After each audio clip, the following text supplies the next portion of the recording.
Tiri ma champion Sabotini Gete pani place uya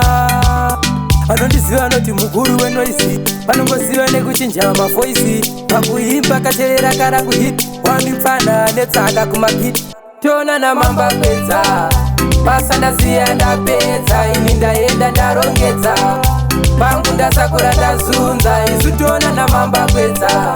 Basa ndasiya ndapedza Ini ndaenda ndarongedza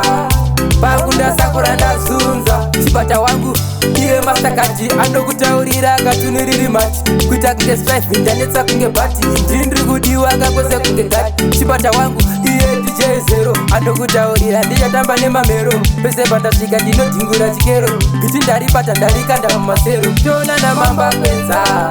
Basa ndasiya ndapedza Ini ndaenda ndarongedza Pangu ndasakura ndazunza Isu tona na mamba kwedza Basa ndasiya ndapedza Ini ndaenda ndarongedza Pangu ndasakura ndazunza Inzwa kwese unaiva kudaidzira Ngoti tambomeka chete inzwa maungira Kwese kwatosvika kangoma dzinoira Namukoma zimbata nemukurumbira Vaida kuti ndife ndichitsenga sora Asi kumangoma kandakatemwa nyora Pese pandasvika kahona zvadzora Namukoma zimbata vakuda madhora Tona na mamba kwedza Basa ndasiya ndapedza Ini ndaenda ndarongedza Pangu ndasakura ndazunza Isu tona na mamba kwedza Basa ndasiya ndapedza Ini ndaenda ndarongedza Pangu ndasakura ndazunza Vaudze zvavo vasamboti bufu Kuita segonzo vandofira mafufu Ngonditanga checheka pana parufu Vanorara nenzara kumba hakuna hufu Ona ndauya ndina ndikomgoi Ndinopedza basa ka handisichidzoi Singarwadziwe wangu chingoti ahoyi Asi kana uchitivenga katinokuti sori Tona na mamba kwedza Basa ndasiya ndapedza Ini ndaenda ndarongedza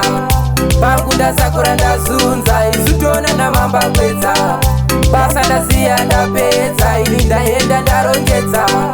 Pangu ndasakura ndazunza Yo Nikos boy big up DJ Watso DJ Property OSA Koma Simba Bosane big up Kashoma C Empress Ano Trouble at the fullest Mastercard Famshin big up DJ Zero How's that tambe ne mamero Tachikanda masero Why I say